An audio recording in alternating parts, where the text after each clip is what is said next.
Next up, we have Sophia Slettede, and she is a 12-year-old and is in her 4th year of 4-H with the Clare's Home 4-H Beef Club. She lives on an acreage with her parents and sister. Sophia is raising sheep, which she is lambing to create her own 4-H projects. Sophia is working her way up to show her first flock. Sophia Slettede, Intro to Dog Agility, Slettede.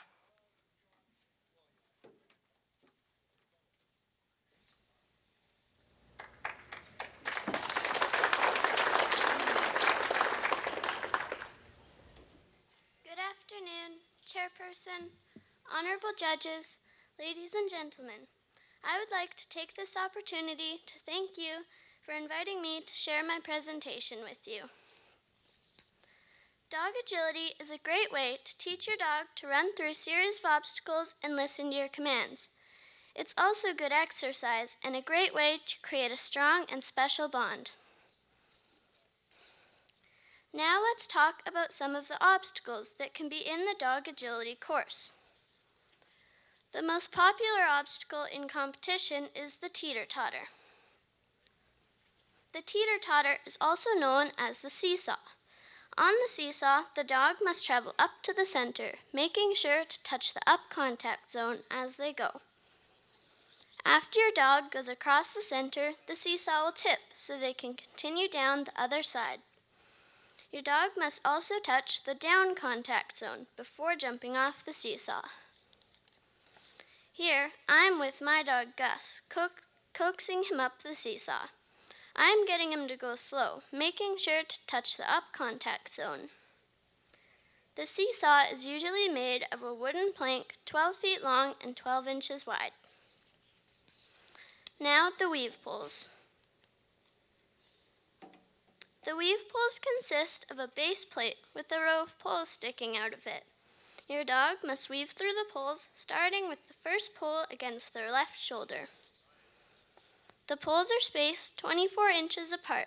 There are 6-pole, 4-pole, and 3-pole sections. These can be added together to make a longer section. Next, we have the A-frame. The A-frame is made up of 2 wooden panels. These panels are 35 to 49 inches wide and about 9 feet long.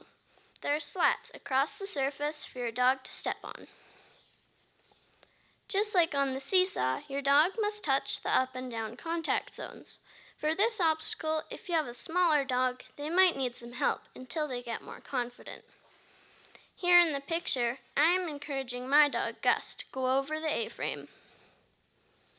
You might need to lift them to the top and let them come down by themselves. If you have a larger dog, they might like to take a run at it to give them momentum, or you can place their 2 front paws on it to show them that it is safe and sturdy. Then coax them with a small treat about this size. I like to wear a treat bag like this when I'm doing agility courses with Gus, just to make sure he doesn't sneak any extra treats. Now for the next obstacle, we have the dog walk. This obstacle is made up of a flat center section with a ramp on both ends. All of these sections are 12 inches wide, plus or minus an inch. Each section is 12 feet long. The center section is 48 inches above the ground. There are slats placed on the ramp sections and up and down contact zones that your dog must touch while going over this obstacle. The next obstacle is the open tunnel.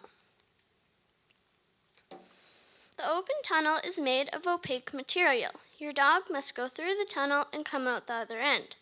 This obstacle might seem very simple, but it can be scary for your dog to go through at first.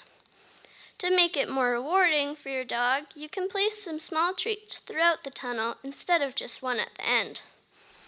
As you see in the picture, my dog is collecting his treats as he goes. Alright, now the last obstacle is the bar jump. The bar jump is made of 2 vertical posts and 1 horizontal bar that can be anywhere from 4 to 24 inches above the ground. Your dog must jump over the horizontal bar. Just like the tunnel, it seems simple, but it can be hard because your dog might try to go under instead of over like they're supposed to. Here's Gus rocking the bar jump. In conclusion, when you put all the obstacles I have spoke of together, you would create a dog agility course. As you see, the obstacles are placed around the course in a pattern that the dog and handler must follow. In my picture, there is no dog walk because not every obstacle will be included in every course. But courses may include other obstacles like the pause table and the tire jump that I didn't present today. Even though it can get a little frustrating at times when your dog starts to lose focus and pay attention to absolutely everything except you, at the end of the day, dog agility is an awesome sport for you and your dog.